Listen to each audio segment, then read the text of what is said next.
मिट्टू को अंडा बहुत पसंद है, इसलिए हम उसको आज नाश्ते में फ्राई एग देने वाले हैं। क्यों, पसंद है ना आपको?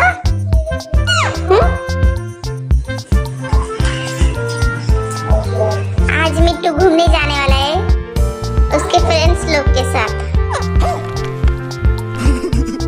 उसने आज पार्टी रखी हुई है। देखो कितना खुश हो रहा है वो आज। क्यों मिट्टू, है ना? झूठ बोल रहा है। बहुत नखरे करता है, शरारती हो गया ये, शरारती मिट्टू हो गया। इधर आओ ना, क्यों इधर आओ।